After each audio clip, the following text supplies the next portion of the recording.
Chief justice of Pakistan justice Yahya Afridi Pakistan के 30वें chief justice ने हलफ उठा लिया।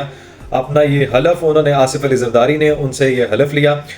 हलफ की तकरीबरदारी में गवर्नर पंजाब केपी और सीएम पंजाब और सीएम केपी मौजूद थे, वफाकी वज़रा मौजूद थे, तीनों मुसल्लह अफवाज के सरबराह मौजूद थे।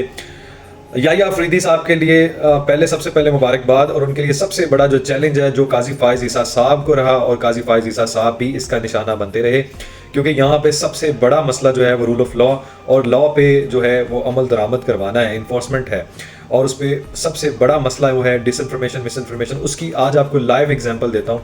आज एक एक्स पे ट्विटर पे एक सारिफ ने लिखा कि जनाब 26वीं आईनी तरमीम के बाद सुप्रीम कोर्ट में इंसाफ के हसूल के लिए 10 लाख रुपए तक जो है वो फीस मुकर्रर कर दी गई। अब ये एक छोटी बात नहीं है, मतलब आपको अगर बात की जाए कि छोटी बातें, तो आपके पास इतनी छोटी बातें हैं कि यहाँ पे आपको बुशरा बीबी के कान में इन्फेक्शन हो गया है, ये बड़ा कौमी मसला है। और यहाँ ये अगर जो बात आपको आज कोट कर रहा हूँ कि एक सारिफ ने लिखा और उसको सैकड़ों हजारों लोगों ने शेयर किया, लाइक किया आगे से, अब ये छोटी बात नहीं है। बात ये है कि इसका ताल्लुक डिसइंफॉर्मेशन, मिसइंफॉर्मेशन और फेक न्यूज़ से है, जिसका सबसे बड़ा जो है वो टारगेट जो है अपनी दौर में चीफ जस्टिस काजी फायज ईसा साहब ने जो है वो इसका मुशाहिदा किया है और उसका जो है वो विक्टिम रहे हैं। लेकिन उसके बावजूद उन्होंने बड़ा आला ज़र्फ़ के साथ,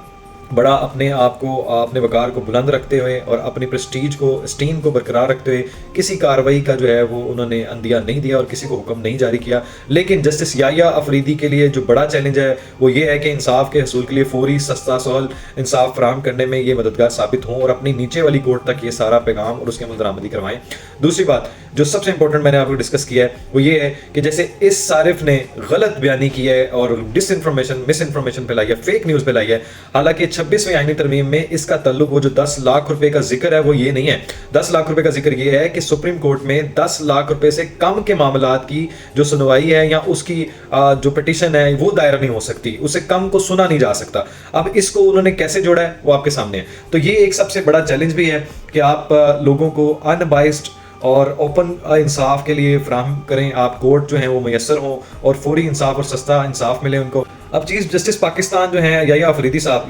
साहब वैसे अनबाइस्ड हैं, एक बड़े डेकोरम के और इंटेलेक्चुअल पर्सन हैं, लेकिन चूंकि वो अफरीदी हैं, पठान हैं,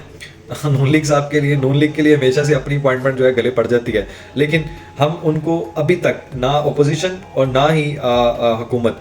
किसी से हम जोड़ सकते हैं। वो इसलिए कि इनके अगर पिछले सारे मुकदमात के फैसले अगर उसकी तरफ रोशनी डाली जाए, उसकी तरफ नज़र दौड़ाई जाए, तो इंतहाई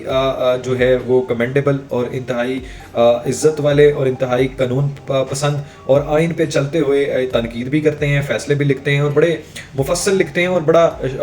बड़ा इंटेलेक्चुअल लिखते हैं, और ये बड़ा अच्छा जो है इनकी एक प्रैक्टिस रही है। और इन्होंने जो आपको तालीम बताई थी, एचएसओनियन है, फिर रावियंस है, फिर पंजाब यूनिवर्सिटी है, फिर कैम्ब्रिज यूनिवर्सिटी से मास्टर्स इन LLM है, जो है वो क्वालिफाइड जज हैं। इनके बारे में कोई तासुब परस्ती का कोई एलिमेंट नहीं है और कोई ऐसी बाइस्ड या किसी तरफ टिल्ट या किसी तरफ जो है वो झुकाव नहीं है इनका। तो ये एक अच्छा प्लस पॉइंट है दोनों के लिए, हुकूमत और अपोजिशन के लिए। लेकिन चूँकि PTI एक ऐसी जमात है जिसने अगर उसकी हक में फैसला ना जाए तो सबसे पहले प्रोपागेंडा करने वाले, फेक न्यूज़ फैलाने वाले, डिसइंफॉर्मेशन फैलाने वाले, हेट स्पीच करने वाले और हेट कैंपेन चलाने वाले यही जमात है और यही फिरका, यही इंतशारी फसादी ग्रोह है। जैसे ये मैंने आपको एक सारिफ की मिसाल दी, वो भी एक PTI से ताल्लुक़ रखते हैं, जिन्होंने ये फैलाई कि जी 10 लाख रुपये तक फीस मुकर्रर। ये एक इंतहाई भोंडा कदम है जिसके लिए इस जिन को काबू में रखने के लिए डिजिटल दहशतगर्दी को याया अफरीदी साहब के लिए चैलेंज है। अब देखते हैं वो अपने इंटेलेक्चुअल को किस तरह यूज़ करते हैं और किस तरह वो अपनी स्किल्स हैं, अपनी जो एबिलिटीज़ हैं उसको किस तरह यूज़ करते हुए, कानून के दायरे में और आइन के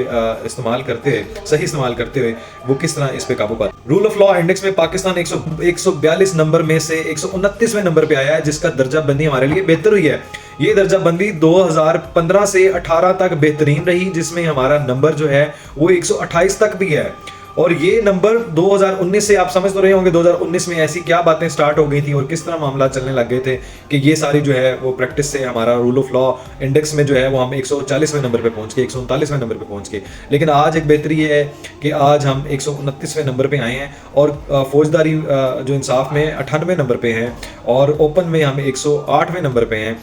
हम बेहतरी की तरफ 2024 में, जिसका सबसे बड़ा क्रेडिट काजी फायज ईसा को जाता है, انتہائی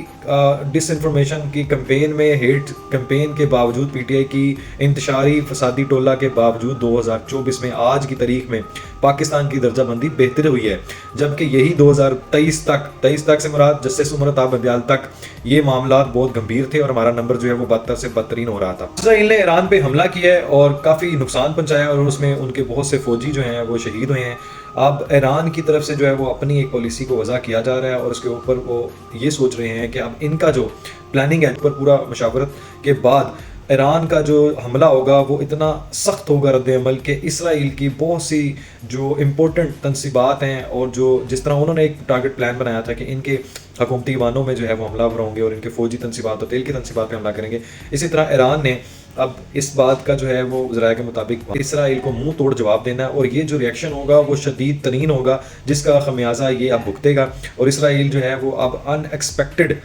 جو نتائج کے لیے جو ہے وہ تیار رہے۔ خوشخبری یہ ہے کہ معیشت جو ہے وہ درست سمت میں چل گئی ہے اور جو اشاریے جو ہیں وہ مہنگائی کے وہ کم ہو رہے ہیں اور اچھی خوشخبریاں آ رہی ہیں، جو ہمارے پروجیکٹس ہیں وہ اچھے ہو رہے ہیں اور ہمارے لیے نئی نوکریاں ایڈ ہو رہی ہیں اور اسٹاک ایکسچینج کی پوزیشن آلریڈی 90,000 پوائنٹ سے وہ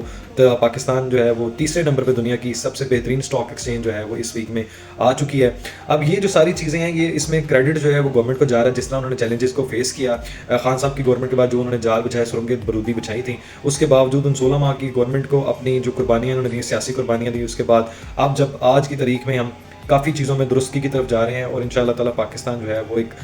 ایک اچھی معیشت کے ساتھ ابھرے گا انشاءاللہ۔